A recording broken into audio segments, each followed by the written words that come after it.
বল চলে আসছে, এই বল চলে এসে আস্তে আস্তে টান দিতে নিয়ে আসছে সামনের মাধ্যমে গোল দিবে, তার ভিতরে ফাউল হওয়ার পর্যায়ে এখন আবার পাস দিয়ে গোল দিতে চাচ্ছে। আসসালামু আলাইকুম। একটি গ্রামীণ বিকেল কিভাবে হয় আপনাদের দেখাচ্ছি। গ্রামীণ বিকেলে কি কি হয় নদীর পাশে তা আপনাদের মাঝে এখন তুলে ধরবো। এখন হচ্ছে মূলত বিকেলবেলা নৌকা সারিতে বাঁধা থাকে, অনেকে খেয়াও দিতে বা মাছ ধরতে যাবে ইলিশ মাছ, সেই জন্য জাল গুছাইতেছে। তার পাশাপাশি এখন নদীর মাঠে এবং চরে খেলাধুলা হবে। এই জাল গুছানোর পরে যে নদীতে তারা খেয়াও দিতে যাবে তার জন্য পুরোপুরি সম্পূর্ণ প্রস্তুতি নিতে আছে এবং পাশাপাশি তারা ইলিশ মাছ ধরবে। এবং আমাদের নদীতে প্রায় একজন জেলে 1 থেকে 2 কেজি ইলিশ মাছ পায়। আমি এখন চরে হেঁটে যাচ্ছি কারণ বাচ্চা পোলাপান ফুটবল খেলতে আসে, ওদের একটি লিগ চলে শুনলাম।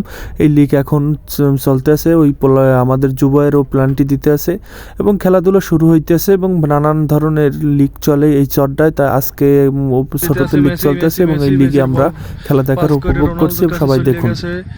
এই গোল ঠেকাইছে, এই এখন দিয়েবে গোল, এই এই এই এই এই এই বারের পাশে গেছে দেশে, এই আবার এই ছোট মেসি টানিয়া ক্রিস্টিয়ানো রোনালদোর তারা দেখেছে, আবার ফাউল হয়েছে, এই বেলিংহাম শট দিয়েছে, এই এখন মারিয়ে দিয়েছে, গোল হয় নাই, নদীর মধ্যে চলে গেছে বল।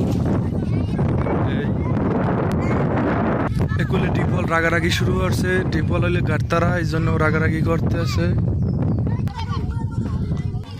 ওই কোলে রাগারাগি শুরু হয়ে গেছে এবং এই কোলে ছোটরা বাজাবাজি করতে আছে। এই আবার আরেকজনে মেসি নামের জার্সি পরায় আবার সিকটি করতে আছে। এই আরেকজন নইলে এই লামিনিয়া মাল, এ আবার মুখ দিয়ে পানি ফেলাইছে।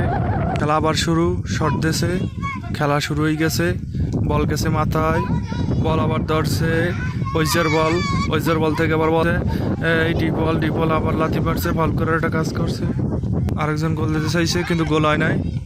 এই আবার খেলা হইতেছে, হাড্ডাহাড্ডি খেলা চলতে আছে।